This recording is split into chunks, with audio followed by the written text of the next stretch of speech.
He ate a meal of chicken and rice, then he closed his mouth and didn't open it again. Not for food, not for water, not for Gatorade, until the stars came out. Okay, the water thing, that is tough. That is tough. All right, welcome back to the show, everybody. Hope you all are having a great day so far. So I'm continuing down the members list here, and this is one that was here from a while ago. I see this one was released about 5 months ago, and this is from Old School B-Ball. Thankfully, this is a story that will be timeless and not time sensitive. This is titled Hakeem Olajuwon Dominates Michael Jordan and the Bulls While Fasting. Now, I remember this era of Hakeem, where, I mean, maybe some of you more recent fans might remember Kyrie Irving doing this with Dallas, where for his beliefs, there's a period of time where they're fasting, and Hakeem, he was the first one professional athlete I've ever seen to do this. So if I'm not mistaken, I think he was doing water only. So he wasn't getting any food until a certain hour. And if any of you guys know about the details, or we find out in the video, let me know in the comments. I can't remember the hour structure or what structures when you're allowed to eat and when you're not allowed to eat. However, I can tell you, you could see the lower energy on a guy like Hakeem Olajuwon when he's going through this, and to see him tough it out on a basketball court was awesome. Hakeem dominating Jordan, I don't necessarily remember that, but I mean, these two went at it. So they went at it their whole career. So I'm looking forward to this video, you guys. Anyways, on my screen, I see Hakeem, Barkley, and Clyde. So it looks like it's going to be from that era. So anyways, guys, without further ado, let's get on with this, guys. I'm going to link the original video from Old School B-Ball down below. That's going to be in the description of this video. Highly recommend you checking it out if you're not convinced yet. Hopefully you are by the end of this video, because it's one of my favorite content creators. Also, you'll see a list of channel members down there. And I got to do a quick shout out to a couple of new channel members here. One is Reggie1866, which I've been seeing you in the comments forever. Man, thank you for coming on board. I appreciate you, and I appreciate you sticking around. Same with another one here, JohnGCole. Been seeing you around forever as well. Thank you very much. I appreciate you. And we have Bryce Toffel, if I hopefully said that right. Bryce Stoffel, I believe. 2284. My friend, I hope I came close at least. Let me know in the comments. I'd appreciate it. And I appreciate the support from all you guys. Now, last thing I'll say, please like the video. And if you want me to beat Scap Attack in our bet to 100K subscribers, hit that subscribe button if you haven't done it yet. I'd appreciate it. All right, let's do it. Here's the thing about the 1996-97 Houston Rockets that nobody wants to talk about. They had won back-to-back championships in 1994 and 1995. 2 rings, exposed clutch gene, the whole thing. That is not sneaking in. That is kicking the door down. Yeah. Coach Rudy Tomjanovic wasn't having it. We were there, and we took on all comers. I'm not going to make any apologies or have my team take a back seat behind any individual who may or may not have been in the league. And Tomjanovic had receipts. I feel bad for them, man, because they don't deserve that. They don't deserve that place in history where, you know, and it's unfortunate, but everyone from day one was saying, well, yeah, it's a post-Michael Jordan league. You know, like, man, I don't even know what to say about it. I don't know if you guys can relate. Like, the problem is I agree, but I don't think they deserve that stain on that asterisk or anything on their record, man. But yeah, if Jordan was in the league, it might have been different. I don't know. We'll never get to know the answer to that. But the point is, in reality, Jordan was not in the NBA.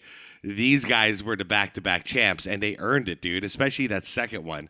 They came in there as the underdog and whooped everyone's ass to the top. Like, you got to put respect on these guys' name, on this team, on Rudy T, you know, heart of a champion. Like, oh, man, great era. 95, the Rockets knocked out San Antonio. a team that had beaten them 5 out of 6 times in the regular season. I mean, that's a clash of titans between David Robinson and Hakeem. Those are good matchups. They beat 360 win teams on the way to the ring. That is not sneaking in. That is kicking the door down. Yeah, that's like Kobe-esque. Mario Eli was even more direct.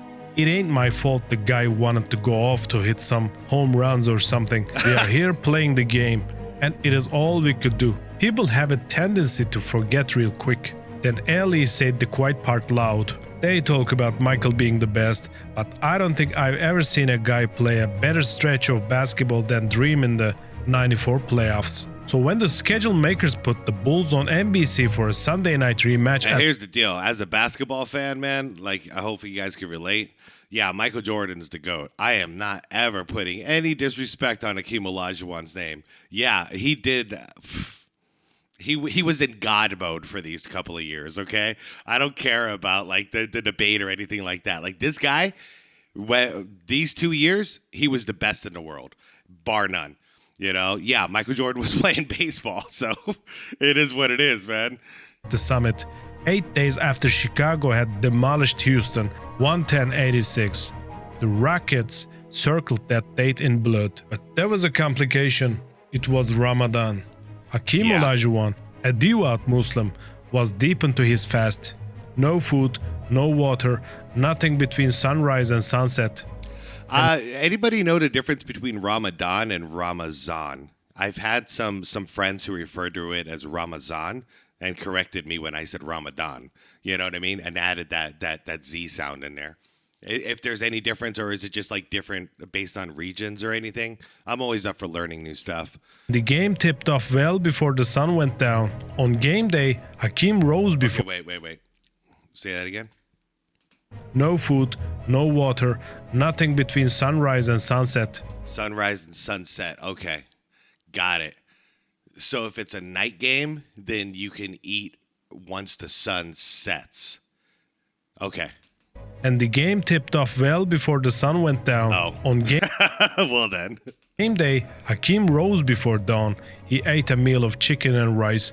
Then he closed his mouth and didn't open it again. Not for food, not for water, not for Gatorade, until the stars came out. Okay, the water thing, that is tough. That is tough. I mean, like I've been doing the OMAD diet. 40 pounds down, by the way. It's going very well. 40 pounds down in like 120 days. Anyways, but the point I bring that up is I can't do the no water thing, but I do a 24-hour fast every day with food. I could do that one, no problem. The water, though, man, I am constantly drinking water.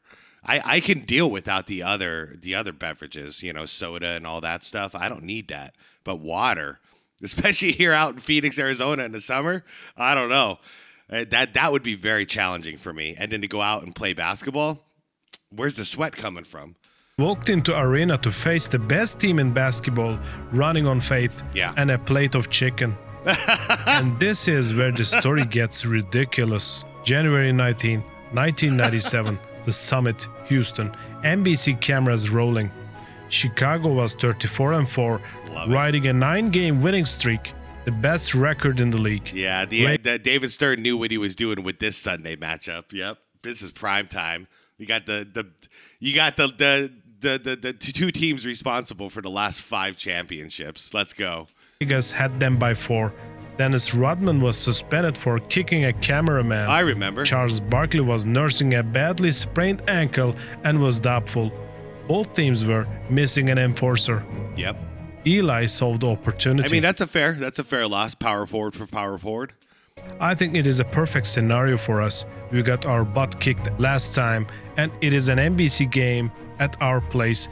Thank God that game 8 days ago wasn't on national TV. It was a war from the opening tip. Scottie Pippen got sandwiched between Olajuwon and Kevin Willis early and took a blow he never fully recovered from. Players were diving for loose balls, shoving under the boards. The atmosphere was so hostile that referee Mike Mathis had security remove a fan from his courtside seat. Michael Jordan carried... By the way, any of you other old heads fans of Kevin Willis back in the day? Like I was, especially when he was an Atlanta Hawk. I was a big fan of his.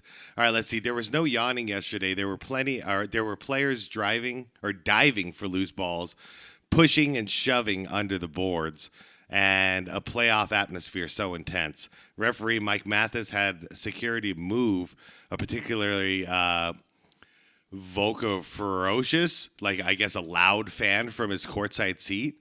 Wow. I didn't know that ever happened. Well, okay, never mind. Yeah, that could happen. Depends on what you're saying at that loud volume. Had security remove a fan from his courtside seat. Michael Jordan carried Chicago by sheer will. He scored 12 points in the first quarter alone, while Pippen and Kukoc combined to shoot 2 for 19 in the first half. Ouch. That is not a typo. 2 for 19. And still, with 7:12 left, 3 Jordan free throws gave the Bulls their first lead since the opening minute, 84-83. Hakeem Olajuwon had been on the floor for 39 minutes. It's funny how things work out, and I didn't mention it because I was pausing too much in the beginning. But in the very beginning of this video, I saw Scottie Pippen joking, like laughing and joking around before the opening tip, and in my mind went, he's too loose. Like, you know, like he's not ready for the game. And I saw Jordan, he looked serious, and I saw the Rockets and they looked serious. I didn't think it was important enough to mention, but then you look at how bad he was playing. You know, Pippen was throwing up bricks, and it kind of lines up. I think he was a little too loose on this one. He had not had a sip of water the entire game. His mouth was dry, his body was depleted. He told Tomljanovic before the game that he'd cut corners to conserve energy, no running on the fast break. But conservation didn't go much further than that. Jordan drove the basket, Sam Mack was called for the foul, Tomljanovic erupted, arguing Jordan had run Mack over.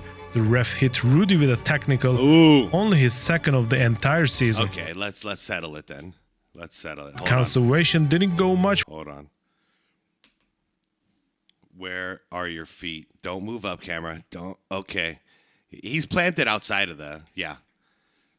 Wait. Let's just see where if he's planted proper. Because like if he's outside of this range, he's good to draw a charge. Let's see. Is he planted? No. Not. All right. Let's see. Okay. Left down. Contact. Okay. I get it.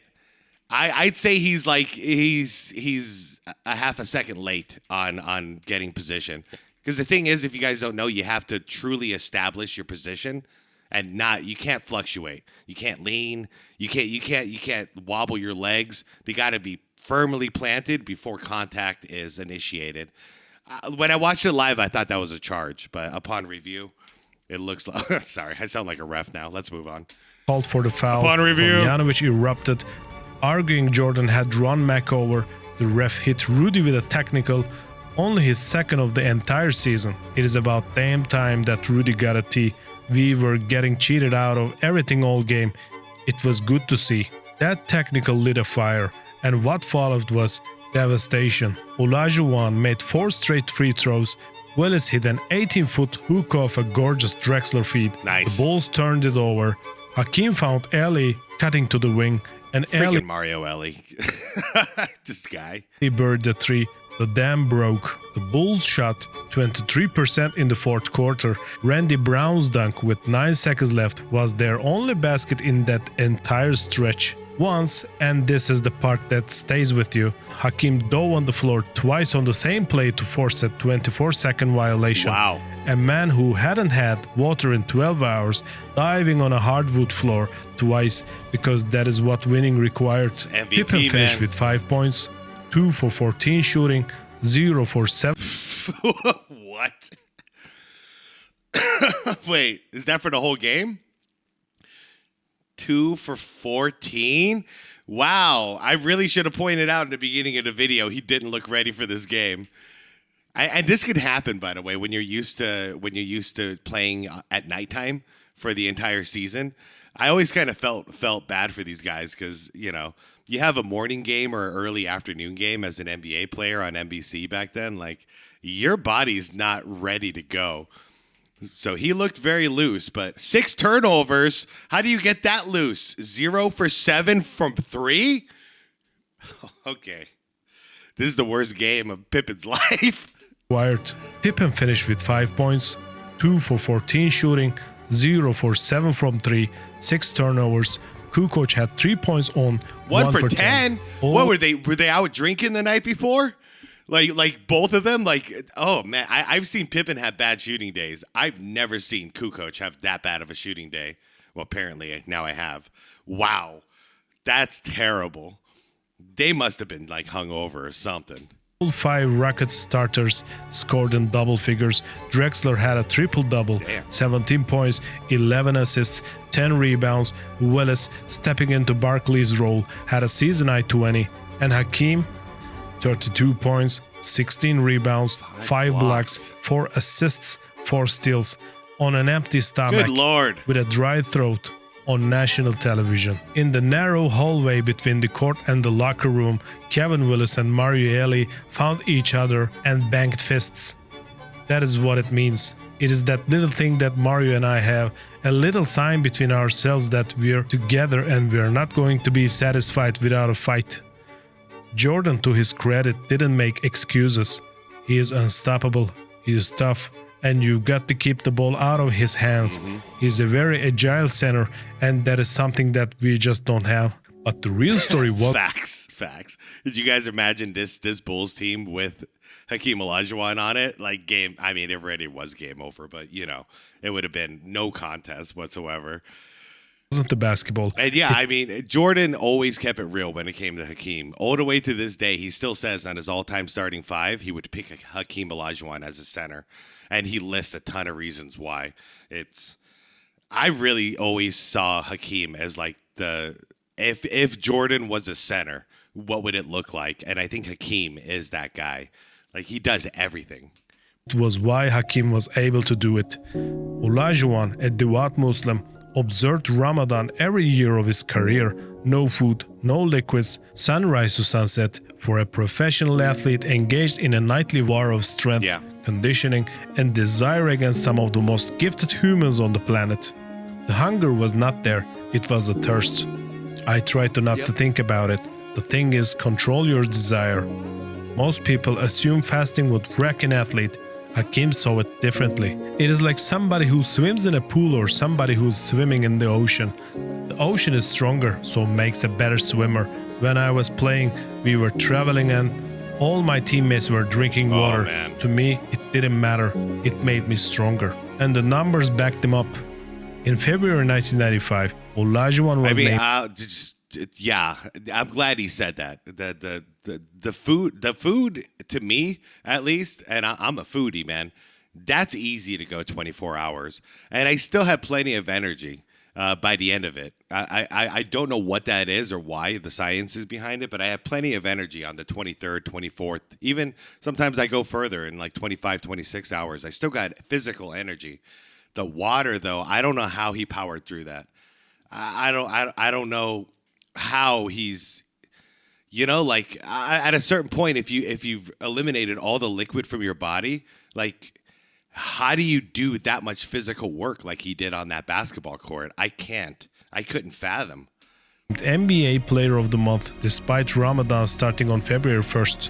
His averages that month, 29.5 points, 10 rebounds, 3.8 assists, 3.4 blocks, and 1.4 steals on 55% from the field. His weight stayed stable at 255 pounds. He routinely scored around 30 during the holy month. Because it is Ramadan, I'd find I have a lot more energy. You digest all your food. Your stomach is feeling lighter, more explosive. Okay, because that's how I feel with the fasting thing with the food. But like I said, the water thing is different for me. But I feel a lot more energy because of doing this. To the point, even after Ramadan, I wanted to continue. He described Ramadan as a training program for self-control, discipline, and mental toughness. He viewed the month as purification, body and soul. I feel much better. I feel lighter and faster, much more mentally focused. When God prescribes something, it is for your best interest. Tomljanovic, who had coached Man, so hundreds many good quotes in this. of athletes, had never seen anything like it. The spiritual side of this life is important, and I have never seen a person more at peace with himself. Such an even temperament, and the way he gets pounded and doubled and triple teamed.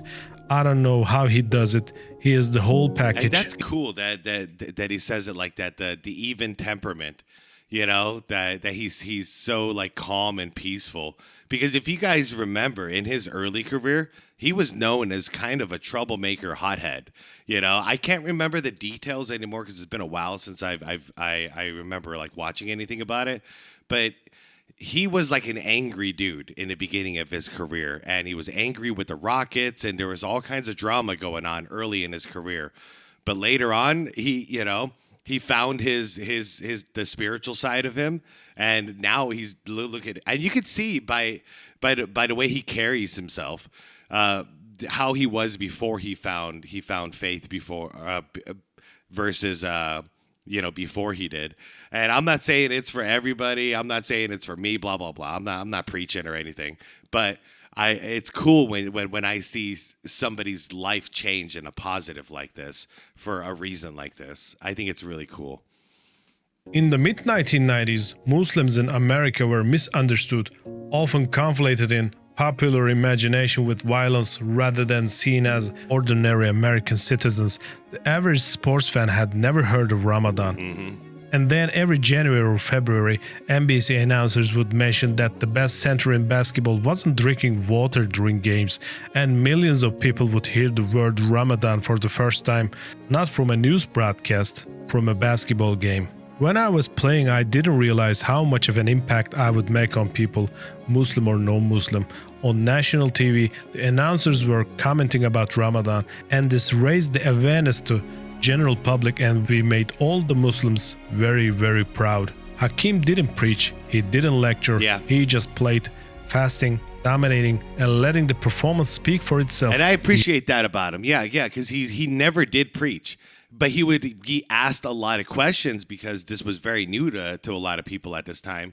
So he would answer the questions and explain why he's doing it for himself. And I respect the hell out of that, man.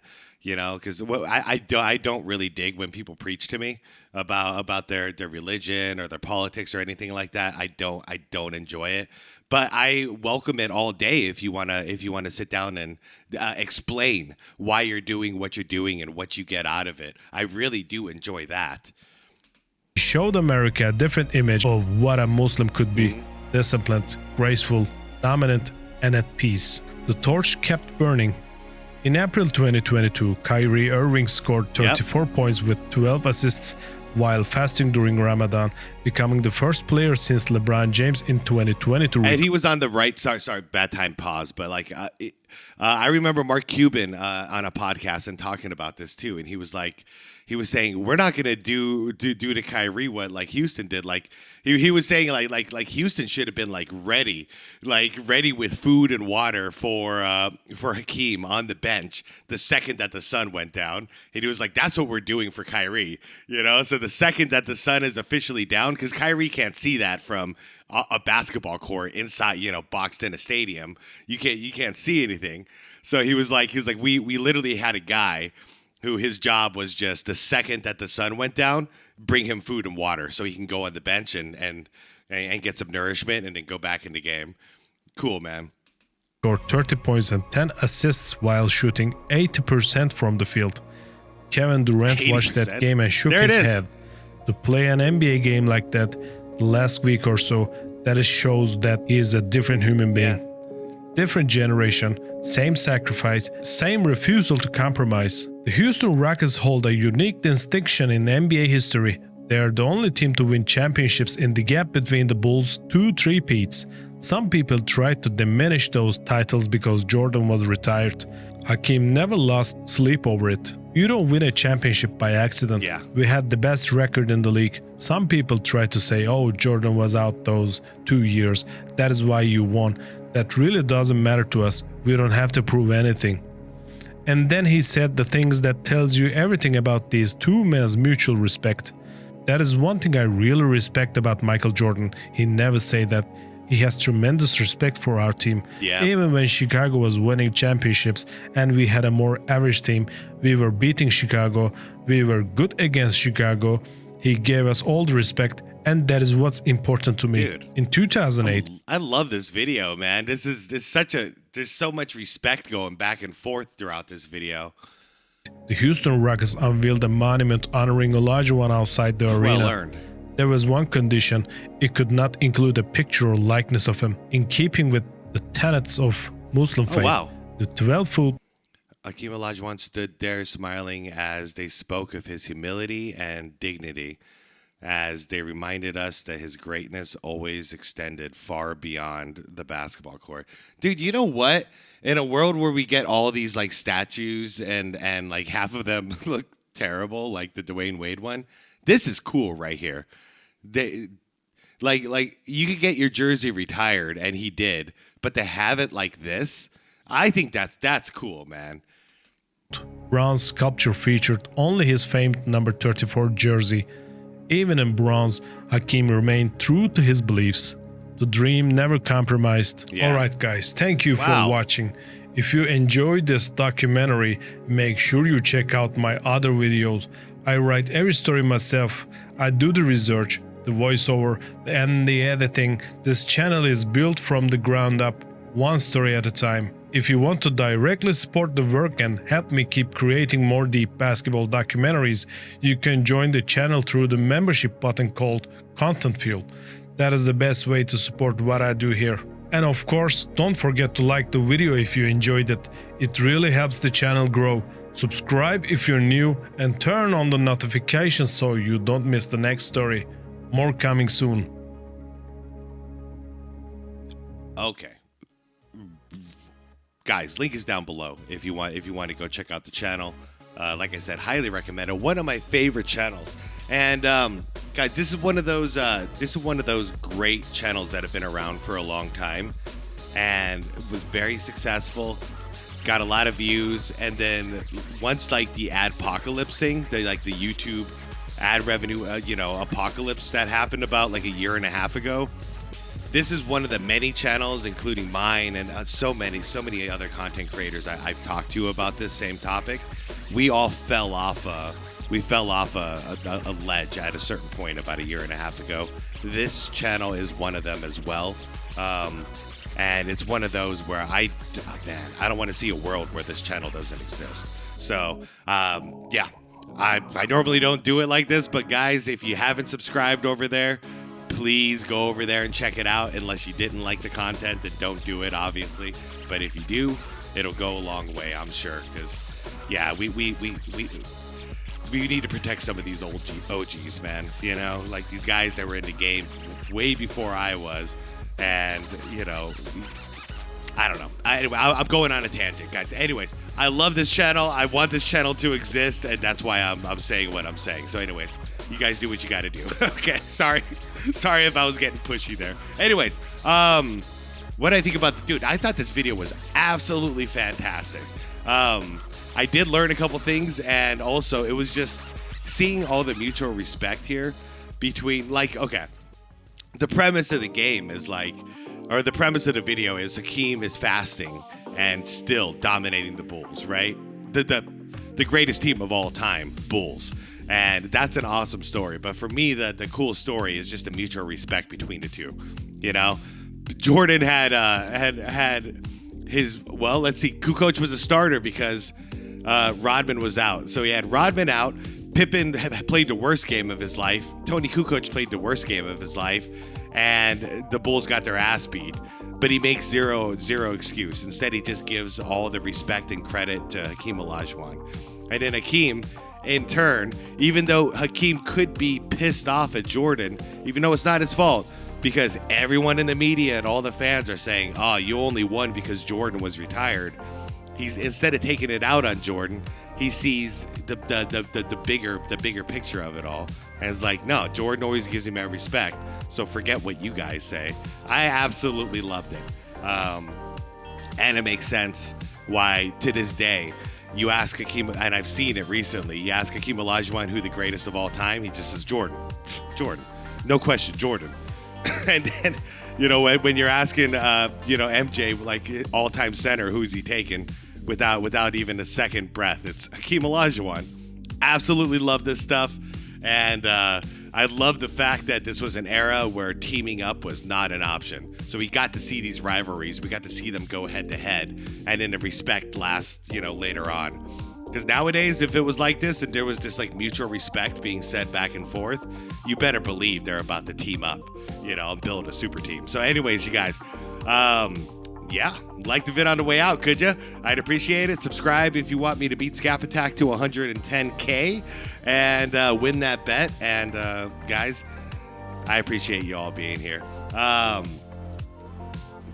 felt like I had something to say at the end. Nope. Be water, my friends. I'll see you on the next one. I'll see you in the comments, okay?